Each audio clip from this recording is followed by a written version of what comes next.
Alors, bonjour tout le monde, j'espère que vous allez bien. Alors, la dernière fois, nous avons essayé de faire une application sur la CP. Dans cette vidéo, nous allons essayer, c'est-à-dire de faire cette fois l'application sur la FC. Désolé pour ma voix parce que je suis un peu malade, mais voilà. Donc, ici, nous allons essayer de mettre en relation deux variables. On a le chômage et le niveau d'enseignement, d'accord? Donc, on va cliquer sur Analyse. Après, réduction de dimension, comme on l'a fait pour la CP. Et après, l'analyse des correspondances. Donc, on va mettre un niveau d'enseignement dans la ligne. Que je vais essayer de chercher la variable.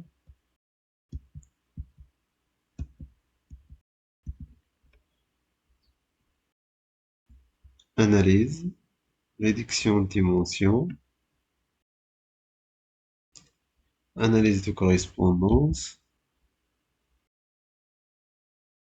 niveau d'enseignement. Et après, plutôt niveau d'enseignement, voilà. Après, niveau d'ancienneté ou bien niveau la durée passée dans le chômage. Nous allons essayer de définir, c'est-à-dire le nombre de modalités, définir plage. Alors, pour le niveau d'enseignement, c'est qu'on a combien de modalités? Voilà, on a le niveau d'enseignement ici. On clique. On a 10. Donc, définir plage. La valeur, c'est 1, minimale, et la valeur maximum, c'est 10. Donc, poursuivre. Pour, ici, c'est normalement pour l'ancienneté au chômage.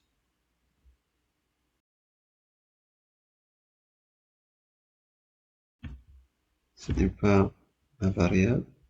C'est celle-là. Pour l'ancienneté au chômage, on a combien de variables? On a dit qu'on a, normalement, je cherche ici, on a 8. D'accord? Donc, définir plage, on va mettre ici 1, et après, on va mettre ici 8. Mettre à jour, poursuivre, et après, OK. Donc, voilà. Donc, dans les résultats, vous voyez qu'est-ce qu'on a au départ. On a le tableau de correspondance. Le tableau de correspondance, c'est le résumé, c'est-à-dire de nos deux variables, ancienneté de chômage et niveau d'enseignement. L'ancienneté de le chômage, moins d'un mois, entre un mois et 3 mois, entre un mois et 6 mois, et ainsi de suite jusqu'à plus de 3 ans. Par contre, pour le niveau d'enseignement, on a un ensemble de modalités, bac plus 5, niveau diplôme, niveau de licence maîtrise, diplôme niveau bac plus 2, etc. Et qu'est-ce qu'on a ici? Par exemple, pour le diplôme bac plus 5 et moins d'un mois, c'est-à-dire qu'on a 40 individus ayant un bac plus 5 et qui a passé au chômage moins d'un mois. Aussi, on a 142 individus qui ayant un diplôme bac plus 5 et qui ont passé entre un mois et 3 mois au chômage. C'est comme ça on interprète la table. Et qu'est-ce qu'on a ici? On a la marge active, c'est-à-dire le total des effectifs ou bien le total de la ligne. Et ici, on a la marge active, c'est le total de la colonne, c'est le total des effectifs. Si nous voulons par exemple interpréter le total de la ligne qui est de 650, c'est-à-dire qu'on a 650 individus ayant un bac plus 5, que ce soit euh, la période passée ou bien l'ancienneté, que ce soit l'ancienneté de le chômage. Même chose pour le diplôme niveau licence maîtrise, 961, ayant un diplôme niveau licence maîtrise, que ce soit la période passée dans le chômage, ou bien l'ancienneté de chômage, et etc. Par contre, pour les colonnes, on a 772 qui ont passé moins d'un mois au chômage, que ce soit leur niveau d'études. Et on a 3311 qui ont passé, c'est-à-dire individus qui ont passé entre 1 et 3 mois au chômage, que ce soit leur niveau d'études. Passons maintenant au... Donc j'ai oublié de mettre les profils lignes et les profils collants. Je m'excuse parce que j'ai fait l'analyse sans sélectionner. Donc normalement réduction de dimension. Donc analyse, réduction dimension, donc analyse de correspondance. Normalement, ici, on va mettre modèle. Voilà, c'est déjà bien. Statistique, on va mettre, je dirais, le maximum, profil ligne, profil colonne, point de ligne, point de colonne, comme ça, pour pouvoir, c'est-à-dire, interpréter, je dirais, toutes les options qu'on permet SPSS. Donc, normalement, la deuxième table, c'est la profil ligne.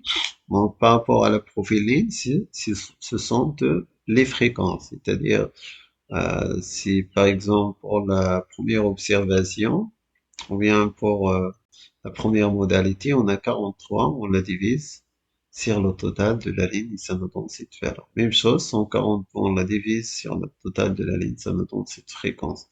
La troisième, on la divise sur le total, ça nous donne cette fréquence. D'accord? Et c'est pourquoi déjà, on a le total, c'est-à-dire de la ligne, ou bien des fréquences, est égal à 1. Donc, pour l'interprétation, nous disons normalement parmi ceux ayant diplôme bac plus 5 et plus, 6,6% ont passé moins d'un mois au chômage. Et parmi ceux ayant un diplôme bac plus 5 et plus, 2,18 ont passé entre un mois et 3 mois au chômage. Parmi ceux, encore une fois, euh, c'est-à-dire ayant un diplôme bac plus 5, 2,32 ont passé entre 3 mois et 6 mois au chômage. C'est comme ça on interprète la table lignée. La somme et ici, on a quoi? On a les masses, c'est les poids statistiques de ces modalités. Donc, normalement, on a calculé les fréquences par rapport aux lignes, mais aussi on a essayé de faire le total, c'est-à-dire du niveau des colonnes. Et ça s'appelle, c'est-à-dire la masse, qui sont les poids statistiques ou bien l'importance de ces modalités. On va utiliser, c'est-à-dire après ces masses-là. Profil colonne. Donc cette fois-là, on a calculé les fréquences par rapport aux colonnes. C'est-à-dire on divise pas cette fois sur la ligne, mais on divise sur le total de la colonne. 45 divisé par le total de la colonne, 93 divisé par le total de la colonne, etc. Donc voilà, on a les totales et la fréquence, elle est égale à 1 de chaque colonne, est égale à 1. Et ici, on a les masses et aussi le total de la ligne. Alors, pour les interprétations, nous disons parmi ceux qui ont passé moins d'un mois, 5,6% ont un diplôme bac plus 5 et plus. Et parmi ceux ayant passé moins d'un mois au chômage, 5,8 ont un diplôme niveau licence maîtrise. Parmi ceux ayant passé entre 3 mois et 6 mois, 4,6% ont un bac, un diplôme bac plus 5 et plus, et etc. Donc, de cette façon, nous essayons d'interpréter que ce soit le profil ligne, mais aussi le profil colonne. Maintenant, passons au récapitulatif. Donc, on a ici la valeur singulière. C'est comme les valeurs propres dans la CP, c'est-à-dire leur valeur, plus elle est importante, plus c'est-à-dire la variance expliquée ou bien l'information qu'ils contiennent est importante. Ici, on a l'inertie. Donc, voilà, déjà, il faut savoir que la valeur singulière, ou bien la racine de la valeur singulière, de l'inertie, ça nous donne la valeur singulière, et donc la valeur singulière à la puissance 2, ça nous donne l'inertie. Et après, on a ici la proportion d'inertie. Donc, pour calculer bien sûr la proportion d'inertie, c'est l'inertie divisée par l'inertie totale. Cette inertie-là divisée par l'inertie totale. L'inertie troisième axe divisée par l'inertie totale. Et donc, par rapport à l'inertie ou bien à la variance, à l'information expliquée, Donc nous voyons que le premier axe explique 80, 89, donc proche de 90. Donc nous pouvons dire ici que déjà, c'est-à-dire le premier axe explique suffisamment d'informations. Le deuxième axe explique 0,05, après 0,02, etc. Mais nous pouvons déjà, c'est-à-dire se limiter ici sur un seul axe parce qu'il explique déjà suffisamment d'informations. Par contre, pour les autres axes, c'est-à-dire l'information, nous pouvons dire qu'elle est négligeable. Aussi la valeur singulière écart-type, c'est-à-dire la variation de la valeur singulière, elle est de hauteur de la moyenne est de 0,008. Elle est très faible, très petite valeur. Donc, si normalement nous avons construit un autre échantillon avec des caractéristiques similaires, la valeur singulière peut varier de 0,008. D'accord? Par contre, la corrélation, elle est très faible. Donc, c'est bien. Surtout la corrélation entre les axes, il doit être toujours, c'est-à-dire très faible, parce qu'on accepte la corrélation entre les variables, mais jamais on accepte une forte corrélation entre les axes. Maintenant, présentation des points de la ligne. Donc, nous allons voir maintenant la présentation de, de nos modalités du niveau d'enseignement sur le graphique, d'accord? On a ici l'axe des abscisses et l'axe des ordonnées. Premier axe, deuxième axe, d'accord?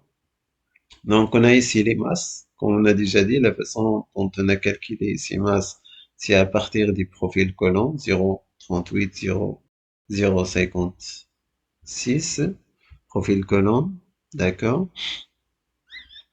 Voilà, c'est ici 0,038, 0,056. On a déjà dit que c'est la somme des fréquences des lignes qui nous donne, c'est-à-dire la masse. Et on a expliqué que la masse, c'est le poids statistique, c'est-à-dire l'importance de ces modalités. On a ici, c'est-à-dire les coordonnées de ces modalités sur l'axe des abscisses et l'axe des coordonnées sur les deux axes. Ce qui nous intéresse toujours, c'est de savoir sur quel axe nos variables sont bien représentées. Donc ici 0,4 par rapport à 0 bien représenté sur l'axe 1, sur l'axe 1. Donc c'est là aussi supérieur à celle-là, bien représenté sur l'axe 1, bien représenté sur l'axe 1, et c'est mal représenté parce qu'il est inférieur à 0,5 sur les deux axes, mal représenté, mal représenté, bien représenté, bien représenté, bien représenté sur l'axe 1. Donc déjà, l'ensemble des modalités sont bien représentées sur l'axe 1, et cela est déjà normal parce qu'on a dit que 90% de l'information est expliquée par l'axe 1, par contre, l'information continue dans les autres axes est négligeable. Donc nous pouvons juste essayer d'interpréter, c'est-à-dire cet axe-là. Donc nous avons dit qu'on a un de quatre variables qui sont bien représentées sur l'axe 1 et trois variables qui sont bien représentées sur l'axe 2. Donc, en termes d'interprétation, on a déjà dit que le côté négatif soit toujours en opposition avec le côté positif des mêmes axes. Donc, qu'est-ce qu'on a sur le côté négatif? On a des plans plus 5, des plans niveau de licence maîtrise, des plans niveau bac plus 2 et bac et enseignement supérieur. Donc, nous pouvons dire que cet axe contient les individus ayant un niveau d'enseignement qui est élevé. Par contre, sur le côté positif de cet axe, qu'est-ce qu'on a? On a collège, enseignement primaire, pas d'études. C'est-à-dire sur le côté positif de cet axe, nous avons les individus ayant un enseignement qui est faible. Donc cet axe met en opposition les individus ayant un enseignement élevé avec des individus ayant un enseignement faible. Maintenant, présentation des points de colonne. Donc, pour les points de colonne, on a l'ancienneté de chômage. Donc, moins d'un mois, entre un mois et 3 mois, entre 3 mois et 6 mois, entre 6 mois et un an, entre un an et un an et 5, d'accord? Et on a ici les masses. Donc, comme vous voyez, pour les masses, c'est-à-dire point de colonne, on le trouve dans profil ligne. D'accord? Vous allez trouver si masse-là, c'est la somme des fréquences des lignes. Ah, plutôt des colonnes. Voilà, profil ligne, il est où? Profil ligne, on va voir. Donc voilà. Si valeur là, 0, c'est que si le total des fréquences des colonnes. 0,45, 0,19 et ainsi de suite. 0,45, 0,19 et ainsi de suite. Maintenant, la présentation de ces modalités sur l'axe des abscisses et l'axe des ordonnées. Alors, comme vous voyez, on va voir maintenant s'ils sont bien représentés sur l'axe 1 ou bien l'axe 2, bien représentés sur l'axe 1, mal représentés sur les deux axes, mal représentés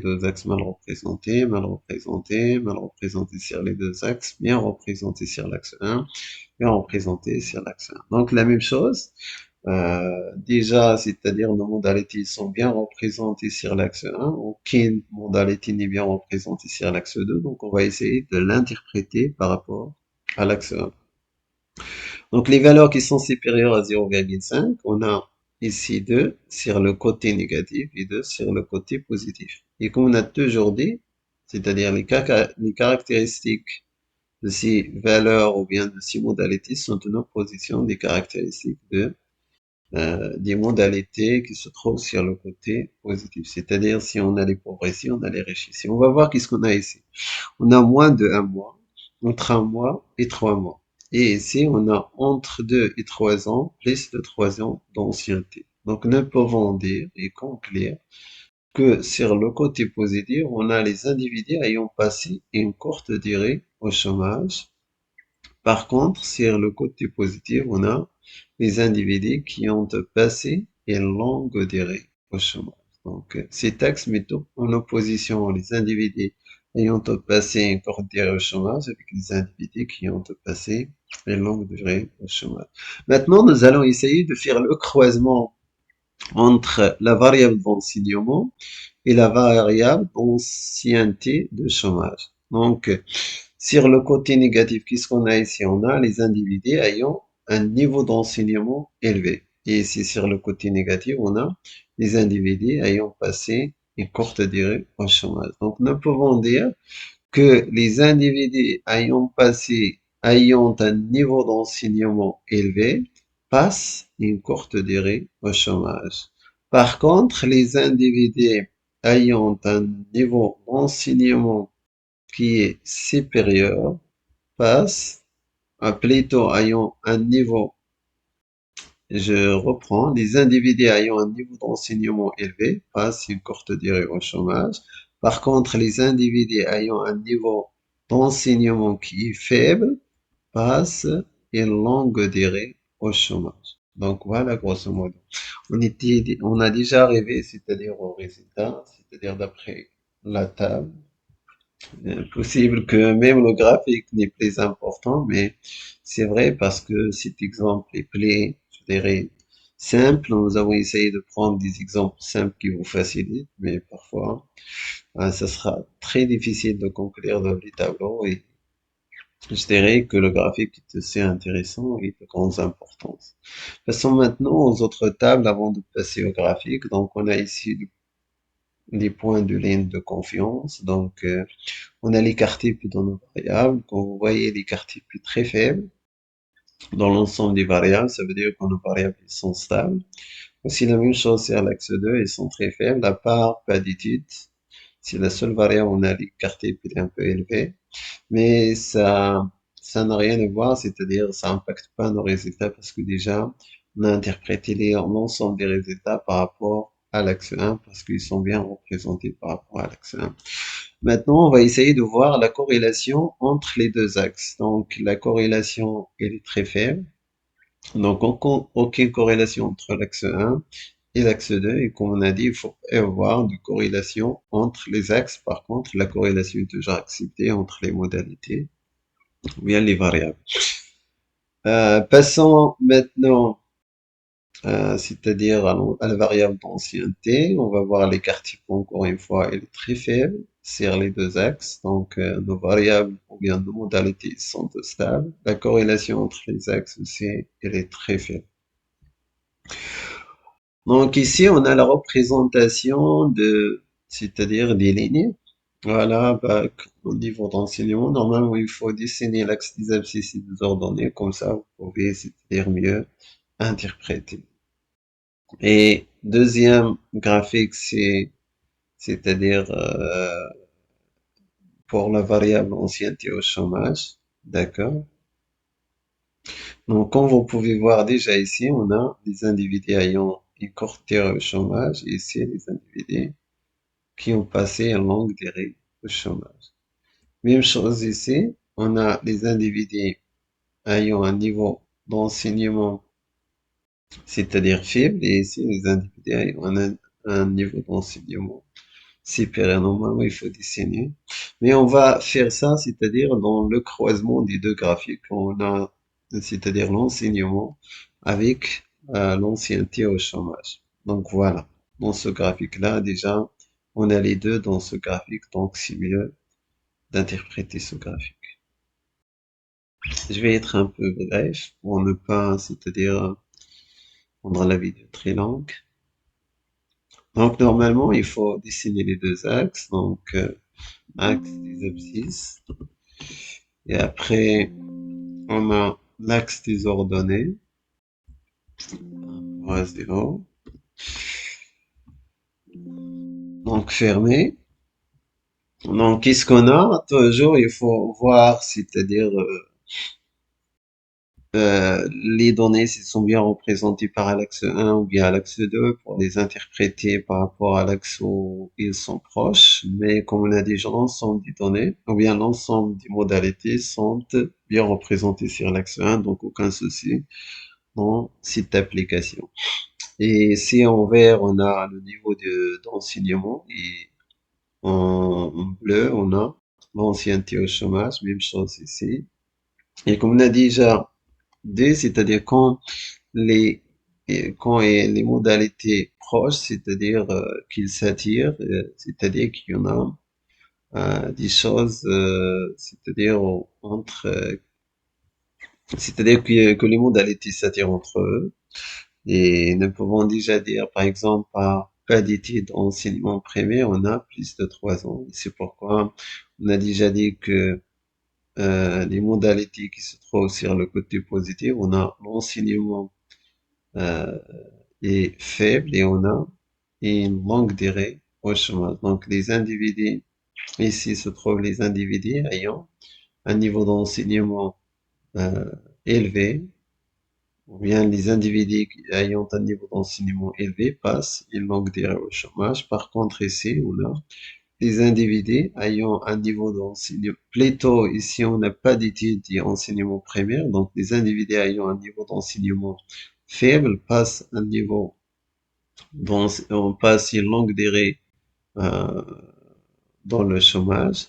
Par contre, ici, les individus ayant un niveau d'enseignement supérieur, on a bac et enseignement, diplôme niveau bac, on a un diplôme bac plus 5. Par contre, la durée au chômage, c'est 1 mois, 1 mois et 3 mois, donc elle est courte. Donc, les individus ayant un niveau d'enseignement élevé passent une courte durée au chômage. Par contre, les individus ayant un niveau d'enseignement faible passent une longue durée au chômage. Table de correspondance. Donc, par rapport à la dimension 1, donc c'est bien la même chose qu'on voit ici. Sur ayant un niveau d'enseignement supérieur, les répétitions est de combien? De 191, 247, 207. Euh, Par contre, par rapport, euh, c'est-à-dire plus de 3 ans et entre 2 ans et 3 ans, les valeurs 42, 49, 70. Donc, nous pouvons dire ici que les individus ayant un niveau d'enseignement supérieur passent une courte durée au chômage parce que la plupart passent une courte durée au chômage. Ce sont rares ceux qui passent une longue durée au chômage. Même chose pour les individus ayant un niveau d'enseignement faible. Donc, c'est rare qu'ils passent, c'est-à-dire une courte durée au chômage. Par contre, la plupart passent une longue durée au chômage. Voilà, grosso modo, notre présentation par rapport à la CP. Et comme vous savez, le principe de la CP, c'est comme le principe de l'AFC. Donc, c'est la réduction de dimension, à part pour la CP, c'est pour les variables qui sont qualitatives, c'est-à-dire que ce soit nominal ou bien ordinal. Et par rapport à la taille de l'échantillon, il est mieux qu'il soit supérieur à 100, 200, ou parfois même, vous pouvez utiliser cette formule, c'est-à-dire le nombre de modalités ou bien le nombre de lignes fois le nombre de colonnes fois 5, c'est-à-dire, comme par exemple ici, on a 8 variables, 8 modalités, 8 lignes, 8 colonnes et 8, plutôt, je pense, 1, 2, 3, 4, 5, 6, 8 colonnes, voilà, et 10 lignes. Donc, 8 fois 10, c'est 80, fois 5, c'est 400. Donc, normalement, il faut y avoir 400, mais dans notre cadre, on a 17 274. Donc, on a suffisamment, on a l'échantillon qui est très suffisant, donc, c'est-à-dire dans notre étude. Voilà, grosso modo, notre présentation. Je vous remercie pour votre attention et à la prochaine vidéo.